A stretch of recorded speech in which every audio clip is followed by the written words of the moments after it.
사랑하는 성도 여러분, 우리 5천 년이 넘는 한국사에서 가장 지리적으로 큰 나라를 이루었던 국가와 시기가 언제인지 기억하십니까? 어느 나라 언제이죠? 네, 주전 37년부터 주 668년이라는 거의 700년의 역사를 가졌던 고구려라는 나라였습니다. 이 고구려의 국가 영토가 얼마나 넓었는지 잠시 지도를 보면 알 수 있는데요. 지금까지도 그 고구려 이후에는 한 번도 한국사에 경험하지 못했던 나라의 크기를 가졌던 나라가 바로 고구려였습니다. 광개토대왕, 장수왕, 영계소문 등 우리가 국사에서 내지는 드라마나 영화에서 볼 수 있었던 지도자들이 바로 고구려를 일으켰던 큰 인물들이라고 할 수 있었던 사람들이었습니다. 근데 그렇게 대단하던 고구려라는 나라가 주 666년 강력한 독재자였던 영계 소문이 사망을 하게 됩니다. 그가 사망하기 죽기 전에 세 아들이 있었습니다. 연남생, 남건, 남산에게 이런 말을 했습니다. 너희 형제는 물과 물고기처럼 화합하여서 자기 다툼을 절대 하지 말아라. 만약 그러면 이웃 나라의 웃음거리가 될 것이다 라는 유언을 남기고 죽게 되었습니다. 하지만 이 유언이 지켜졌을까요? 불과 몇 달 안에 깨지고 맙니다. 장남 연남생이 아버지의 뒤를 이어 최고 통치자가 되었습니다. 사건의 발단은 이 남생이 지방 성을 시찰하러 자리를 비운 사이에 벌어졌습니다. 늘 형제 사이를 이간질하려던 무리들이 있었는데 그 무리들이 형이 잠시 지방으로 시찰을 나간 사이에 그 동생들에게 이러한 모함을 하였습니다. 형이 돌아오면 너희들을 죽이려고 한다. 그리고 또 형 남생에게는 동생들이 지금 정변을 일으키고 있다라고 거짓 보고를 하였습니다. 동생 남건과 남산은 형이 보낸 정탐꾼을 그래서 잡아 죽이고 형의 아들인 헌축마저도 죽인 뒤에 권력을 장악을 해버렸습니다. 동생들에게 퇴로가 막힌 연남생은 고구려의 국내성으로 피신하였지만 상황이 여의치 않자 결국 아버지가 평생을 다해 싸웠던 숙적 당나라에 항복해버리고 맙니다. 그렇게 당나라의 고종은 그 연남생을 극진히 대접하여서 특진대장궁이라는 지위를 내렸습니다. 왜 그랬겠습니까? 이 사람은 그 나라의 짧았지만 왕이었습니다. 고구려의 속사정을 훤히 아는 최고 정보원을 얻었기 때문에 그렇습니다. 그래서 그렇게 큰 정보원을 가진 당나라와 신라연합군, 나당연합군은 연남생의 가이드에 따라서 거침없이 진격하여서 평양성을 포위했습니다. 그리고 668년 2년 후에 그 찬란했던 고구려 역사는 사라지게 됩니다. 그 후의 지도는 어떻게 되었을까요? 아마도 사탄은 이렇게 배신이라는 상처의 힘이 한 나라를 쓰러뜨릴 수 있음을 잘 아는 존재이었기에 예수 그리스도께서 이 땅에 세우시려는 하나님의 나라 또한 어떤 뼈아픈 한 사람의 배신으로 무너뜨릴 수 있겠다라는 작전을 펼치듯이 오늘 본문의 일이 일어나고 있습니다. 43절, 44절을 함께 읽겠습니다. 예수께서 말씀하실 때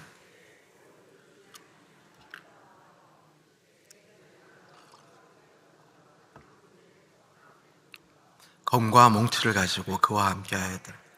예수를 파는 자가 이미 그들과 군호를 짜이르되 내가 입맞추는 자가 그이니 그를 잡아 단단히 끌어가라.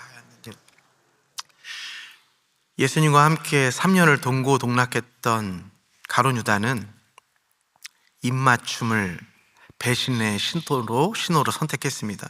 입맞춤은 유대 문화에서 연합과 친밀함의 극치를 표현하는 표현입니다. 유다가 예수님을 판 동기는 은 30 단지 돈으로만 치부하기에는 석연치 않은 점이 많이 있습니다. 유다는 매우 똑똑하고 영리한 사람이었습니다. 그는 돈을 넘어서 예수님께 기대했던 것이 있습니다. 예수님이 그동안 베풀어 주신 기적과 이적을 볼 때에 예수님의 가진 능력은 로마 압제 아래 신음하는 이스라엘을 구원할 정치적 메시아의 화력으로 쓰일 것이 분명하다는 기대감을 갖고 있었습니다. 그렇게 유다의 마음은 점점 자신이 원하는 기대감으로 예수님에 대한 마음이 커져갔었는데, 그런데 이상하게 점점 시간이 지나가면서 예수님의 사역이 이스라엘을 로마로부터 해방하려는 왕의 자리가 아니라 십자가로 가까이 나아가는 것을 느끼자 그는 예수님이 가는 길이 결국엔 틀렸다라고 판단을 하게 되었습니다. 선생님, 이렇게 죽으시면 안 됩니다. 능력을 보여주십시오 라는 마음이 그를 지배했었는데, 그의 기대감이 실현되지 않자 예수님의 길을 그가 교정하려고 하였고, 그리고 그것 또한 되지 않자 기대가 무너진 그 자리에 배신감이라는 상처가 피어오르고 있었습니다. 오늘 우리는 어떻습니까? 우리도 똑같이 유다와 같은 유혹에 빠집니다. 내 기도의 응답이 내가 원하는 방식대로 되지 않을 때, 세상의 가치관으로 하나님의 뜻이 가치가 없어 보일 때에, 주님의 말씀이 세상과 비교할 때 비효율적으로 보일 때에 우리는 마음속으로 주님을 판단하고 주님이 계신 곳을 떠나려는 배신을 하게 됩니다. 하나님께서는 우리의 신앙이 이렇게 세상의 욕구에 기대어 있는 신앙을 매우 싫어하십니다. 더 나아가 그 신앙을 새롭게 하시길 원하십니다. 세상의 욕구를 하나님께 기대하고 있으면 그 가운데는 시간이 지나면서 두려움이 일어나고, 결국엔 그 두려움이 예수님을 저버리는 마음을 주기 때문에 그렇습니다. 이것을 우리가 삶 속에 한번 적용을 해보자면, 우리가 결혼 생활을 할 때에, 결혼 생활을 하더라도 혹시라도 내가 이 가정에서 잘못되면 내가 경제적으로 어려워지거나 외로워지거나 내가 혼자 될까 봐 두려워서 이 배우자와 결혼 생활을 유지한다고 생각을 해봅시다. 한 번밖에 살지 못하는 인생인데, 한 번밖에 할 수 없는 결혼 생활인데, 이러한 두려움과 기대감을 충족시키지 못할 막연함 때문에 결혼 생활을 한다는 것, 얼마나 불행한 인생이겠습니까? 예수님을 믿어도 내가 믿지 않으면 지옥 가니까 지옥 가는 두려움 때문에 예수님을 아직도 믿는다면 얼마나 불행한 신앙생활이겠습니까? 유다는 예수님을 따라가면서 처음에는 나의 기대가 모두 채워지는 것 같아서 행복했습니다. 얼마나 좋았습니까? 기대가 채워졌습니다. 내가 이 사람하고 사니까 경제적으로 채워지는 것 같고, 내가 이 사람하고 사니까 나의 부족함들이 채워지는 것 같은 그런 기대감으로 살아가니 처음에는 행복했습니다. 그러나 그것은 시간이 지나가면 다 없어지는 것입니다. 결국 예수님이 십자가로 정말 가까이 가고 계시고 정말 십자가에 달려 돌아가실 것 같은 그 즈음에 이러다 망하는 거 아닌가? 결국 이것이었나? 내가 이 허무한 것들을 붙들려고 여기까지 따라왔나? 하는 마음속에 그토록 자신이 좋아했고 기대했던 그 사람에 대한, 그 예수님에 대한 실망과 함께 배신감이 일어나게 되는 거죠. 망하지 않으려고 예수 믿으면 망하는 것입니다. 예수님을 사랑해서 예수님 믿으면 날마다 살아나는 신앙생활인 줄 믿습니다.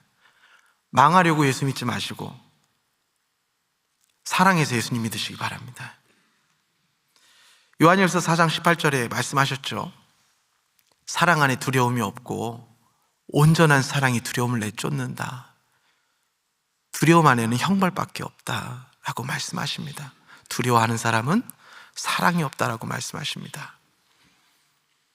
우리에게 필요한 것이 무엇입니까? 내가 원하는 기대감입니까? 주님 한 분만을 사랑하는 사랑이겠습니까? 담임 목사님께서 이제 은퇴를 앞두고 계신다는 말씀을 하시는데, 저도 부목사로 은퇴를 해야 되지 않겠습니까? 언젠가는. 저도 이제 때가 어느 정도 돼서 나도 나의 사역을 해야 되는데, 그런 마음이 들 때 만약에 제가 인간적인 기대감으로 내가 사역하는 자리에서 사람들이 많이 없으면 어떡하지? 혹시나 내가 어려워지면 어떡하지? 나의 한계로 인해 내가 지치면 어떡하지? 나의 한계로 인해 사람들이 피곤해하면 어떡하지? 하는 두려움으로 이렇게 사역을 생각할 때가 있습니다. 그러면 이 사역을 내려놓고 싶습니다. 그 기대감이 채워지지 않을까 봐 두려운 마음이 밀려옵니다. 그래서 절대 놓지 않으려는 것이 하나가 있습니다. 하나님이 나를 처음에 부르셨을 때 내가 얼마나 기뻤는지, 이 사역이 나에게 어떠한 기쁨을 주고 내가 예수님을 얼마나 사랑하는지, 내가 부족할지라도 그거 하나만큼은 놓지 않으면 되겠다라는 마음이 드는 것이 있는 것입니다. 여러분, 지옥 갈까 봐 예수 믿지 마시고, 벌 받을까 봐 예수 믿지 마시고, 주 예수 사랑하는 마음으로 살아가십시다. 47절 48절을 함께 읽겠습니다. 곁에 서 있는 자 중에 한 사람이 칼을 빼어 대제사장의 종을 쳐 그 귀를 떨어뜨리니라. 예수께서 무리에게 말씀하여 이르시되 너희가 강도를 잡는 것 같이 검과 뭉치를 가지고 나를 잡으려 나왔느냐. 그 옆에 서 있던 베드로가 칼을 뽑았습니다. 그는 칼에는 칼, 뭉치에는 뭉치로 하나님의 나라를 수호할 수 있다라고 생각을 했습니다. 그러나 예수님께서 단호하셨죠. 오늘 이 같은 사건에서 이 말씀은 나와 있지 않지만 같은 사건에서 마태복음에서는 분명히 베드로에게 이렇게 말씀을 하고 계십니다. 내 칼을 도로 칼집에 꽂으라. 칼을 가지는 자는 다 칼로 망한다 라고 말씀하십니다. 세상은 늘 검과 몽치로 정의를 구현하려고 합니다. 더 큰 소리, 더 큰 권력, 날카로운 논리가 이긴다고 가르칩니다. 그러나 여러분, 그와 반대로 그럼 나약함을 가지고 하나님의 뜻을 거스려고 하면 이길 수 있을까요? 아니죠. 또 머리가 좋거나 영악한 사람들은 나약함을 이용해서 하나님의 말씀을 거스르기도 합니다. 칼과 몽치가 되었던, 나약함이 되었던 하나님의 나라에는 그것이 더 이상 통하지가 않습니다.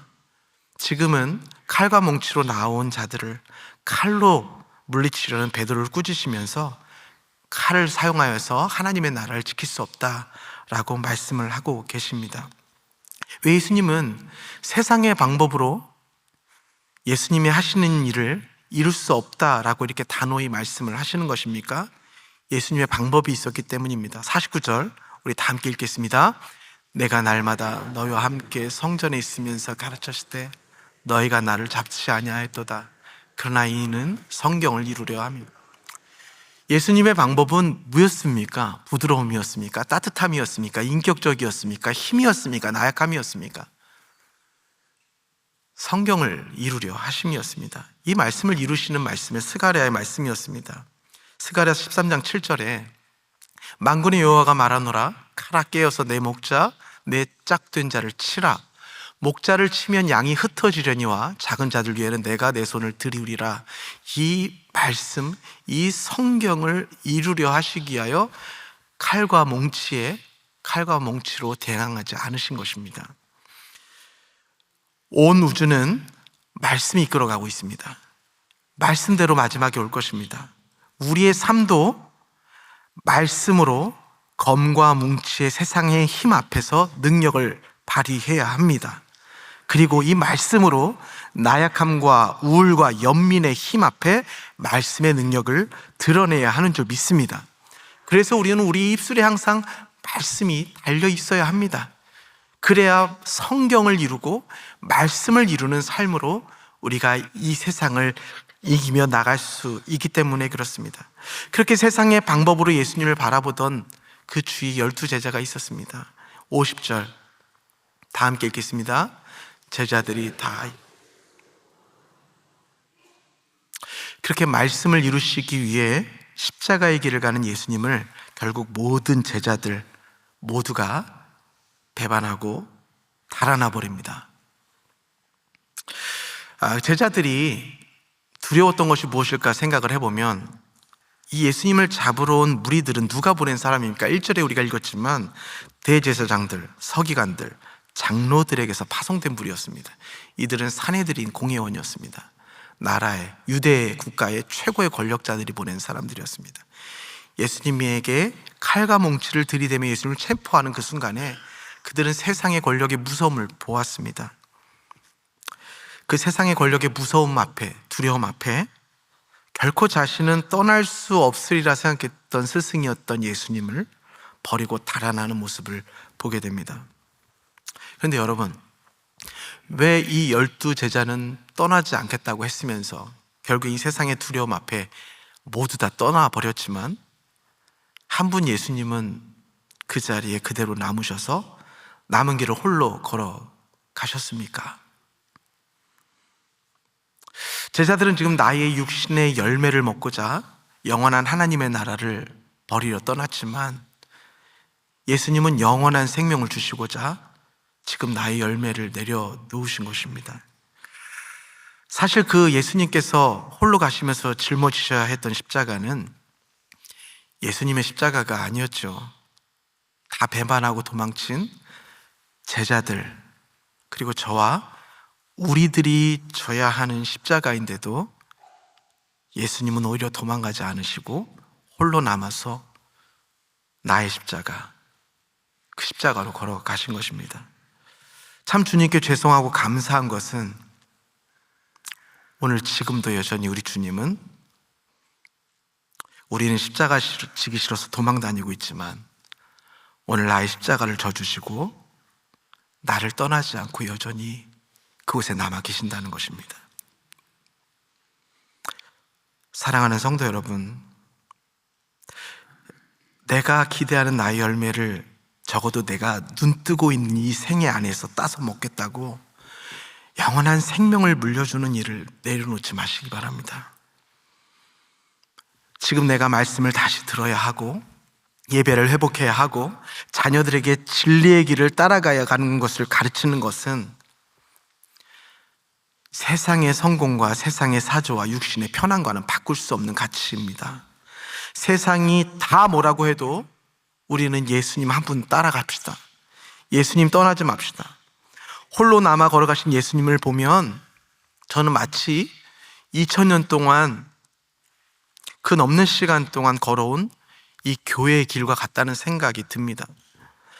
때마다 교회를 핍박하고 교회를 무너뜨리고 여전히 지금도 교회를 핍박하는 나라와 권세자들이 있지만 그렇게 교회를 핍박하던 통치자들은 다 사라지고 없어졌습니다. 그러나 나약해 보였고 핍박받는 자였고 늘 항상 할 말 없이 고난을 당하고 박해를 당했던 교회는 여전히 2000년이 지난 지금도 여전히 이렇게 살아서 묵묵히 주의 길을 걸어가며 생명이 필요한 자들에게 하나님의 생명을 주어 그들을 살려내고 있는 것을 보게 됩니다. 박해가 두려운 것이 아니라 생명이 무서운 것입니다. 영원한 것이 무서우신 것입니다. 여러분, 우리가 무엇을 따라가야 할지, 우리가 무엇을 쫓아가야 할지 우리는 오늘 이 사건을 통해 예수님의 모습을 보고 우리는 결정을 해야 합니다. 다음 세대와 죽어가는 자들을 살리고 나 또한 살아나는 예수의 길을 살아가시기를 소망합니다. 51절 52절을 함께 읽겠습니다. 한참 예수를 따라가다가 무리에게 잡힌 배의 호디브를 버리고 벗은 몸으로도 주님이 잡히시던 그 밤에 한 청년이 배 호디브를 두르고 예수님을 따라가다가 무리에게 잡혔습니다. 그런데 그 배 호디블, 겉옷을 버리고 벌거벗은 몸으로, 이게 무슨 말입니까? 그러니까 여기서 배 호디블은 양털로 짠 옷이에요. 좋은 옷일까요? 아닐까요? 그때 당시 양털로 짠 호디블을 이렇게 덮고 있었다는 건 부자라는 거죠. 아마 지금으로 말하면 굉장히 명품의 옷이었을 거예요. 근데 아무것도 그 속에 안 입었다는 건 자다가 나왔다는 뜻 아니겠습니까? 네. 그 청년이 누구였을까 다들 많은 추측을 하는데 신학자들과 또 초대 교부들 사이에서 중론은 바로 그 청년은 이 사람이었을 것이다 라고 이야기를 합니다. NICNT라는 주석집의 신약 복음서에서 마가복음을 저술한 윌리엄 레인이라는 사람이 그 사람이 누구인지에 대해서 이렇게 기록을 했습니다. 교부들 중 몇몇은 이 젊은이가 마가 자신일 것이라고 추측했는데 그는 예루살렘에 거주했던 것으로 알려져 있고 전통에 따르면 예수께서 유월절 식사를 그 집에서 하셨다고 전해지고 있다고 합니다. 그래서 많은 사람들이 이 배 호디브를 버려두고 도망간 사람은 오늘 우리가 읽고 있는 마가복음을 기록한 마가일 것이다 라고 강력하게 주장을 하고 있습니다. 베호디불은 어쩌면 마가가 예수님을 따르면서 잊고 있던 고상한 인격, 종교적 열심이었을 수 있습니다. 우리에게 적용을 하자면 저는 목사라는 직분, 여러분은 집사, 장로, 권사라는 체면을 상징할 수 있겠죠. 세상이 편안하고 신앙생활이 안락할 때는 그 호디불이 우리에게 꽤 근사한 신앙이처럼 보여지게 합니다. 그러나 결국엔 나의 기대감이 무너질 때에, 고난의 손길이 우리를 낚아챌 때에 우리는 여지없이 그 호디불을 내던지고 도망을 칩니다. 마가는 이 수치스러운 기록을 통해 우리에게 묻고 있는 거죠. 당신은 고난의 현장에서 바로 벗어놓고 도망가는 이 땅에서 보기 좋은 베옷 이불을 덮고 있습니까? 아니면 세상의 기대가 무너지고 오히려 고난이 오더라도 묵묵히 예수의 길을 걸어갈 의의 옷을 입고 있습니까? 라고 묻고 있습니다. 이 말씀에서 제가 생각이 난 그림이 하나가 있습니다. 17세기 네덜란드의 아주 위대한 화가이죠. 렘브란트가 십자가 세우기라는 그림을 그렸습니다. 어두운 배경 속에서 사람들이 합심해서 예수님이 달린 십자가를 들어올리는 장면을 그린 겁니다. 그런데 흥미로운 것은 예수님의 발치에서 푸른색 작업복을 입고 십자가를 들어올리는데 가장 열심히 있는 남자가 있습니다. 누구일까요? 렘브란트 자신입니다. 그는 왜 자신을 예수님을 처형하는 무리 속에 가장 열심을 내서 예수님을 처형하는 사람으로 그려 넣었을까요? 왜 마가는 굳이 자신을 기록하지 않아도 되는데 내가 그 잡히시던 날 밤에 창피하게도 옷을 잡으니 옷을 다 벗고 벌거벗은 채로 난 도망간 사람이다 라고 자신을 기록했을까요?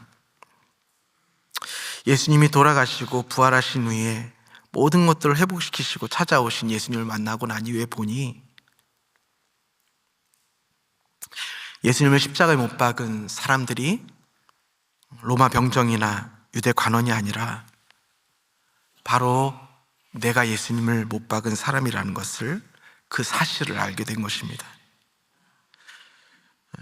자신의 죄를 정직하게 직시한 사람만이 비로소 예수님이 가시는 십자가의 길의 의미를 알 수가 있습니다. 사탄은 배신을 이용하면 세상의 나라가 무너졌듯이 하나님의 나라를 무너뜨릴 수 있다고 생각을 합니다. 그리고 죽음이면 모든 것이 끝이 나기에, 그렇습니다. 사단의 생각의 마지막은 죽음입니다. 그 죽으면 모든 것이 끝이 나기에 예수님도 십자가에서 죽기만 하면 자신이 온 우주에서 이긴 승리자라고 생각하는 것이 사탄의 한계이고 전략이었습니다. 혹시나 지금 예수를 믿으면서도 나의 한계와 나의 생각이 사탄과 같지 않습니까? 누군가가 배신하면 끝이고, 내가 죽으면 우리 새끼들 누가 책임지나, 내가 죽으면 이건 다 어떻게 하나, 그런 허무한 끝을 나의 죽음으로 생각하고 있지 않습니까? 사단의 한계입니다. 그러나 우리 예수님은 가룟 유다가 배신을 하고 심지어 3년 동안 내 새끼들이라고 생각했던 모든 제자가 자신의 눈앞에서 다 옷을 버려두고 도망가는 모습을 보았지만 그곳에서 하나님의 나라를 무너뜨리지 않으시고 묵묵히 십자가로 걸어가셨습니다. 그리고 예수님께서는 사망이 모든 것이 끝이라고 생각하는 사단 앞에서 십자가에 돌아가셨지만 그 사망을 이기시고 살아나셔서 영원한 생명의 하나님의 나라를 저와 이 땅 가운데 이뤄내신 분이 바로 우리 주님이십니다. 우리의 생각과 한계는 오직 예수 그리스도여야만 합니다. 세상은 갈수록 화려해지고 살기 좋아만 보입니다. 굳이 고난의 길, 십자가의 길을 가지 않아도 즐길 것이 너무나도 많고, 이제 앞으로 여러분들의 모든 삶을 AI와 로봇가 도와줄 것입니다. 얼마나 좋아 보이는 세상입니까? 하지만 여러분, 성도는 아무리 세상이 좋아 보여도 예수의 길을 가는 사람들입니다. 내 판단이 유다처럼 실망감이 무너지고 내 용기가 마가처럼 바닥이 날지라도 우리는 여전히 그 자리에 남아 예수님께서 가신 길을 가야 하는 것입니다. 그 이유는 바로 예수님 그분이 내가 도망간 그 자리에서 떠나지 않으시고 여전히 지금도 나의 십자가를 지고 그때의 십자가를 지시기 위하여 걸어가셨기 때문에 그렇습니다. 마가는 도망친 뒤에 깨달았습니다. 자신이 버리고 간 배호리브르보다 더 귀한 그리스도의 의의 옷이 나에게 입혀졌음을 알게 된 것입니다. 사랑하는 성도 여러분, 우리 이제 세상의 기대를 멈추고 떠나지 말고 배신하지 말고 예수님의 길로 들어갑시다. 나의 죄를 정직하게 보되 그 죄보다 더 큰 주님의 긍휼을 바라봅시다. 세상의 화려한 호리브를 의지하지 말고 비록 좁고 어렵고 외롭고 막막한 길이라도 묵묵히 그 길을 가신 예수 그리스도의 뒤를 따르는 참된 남은 우리가 되기를 주님의 이름으로 축원드립니다.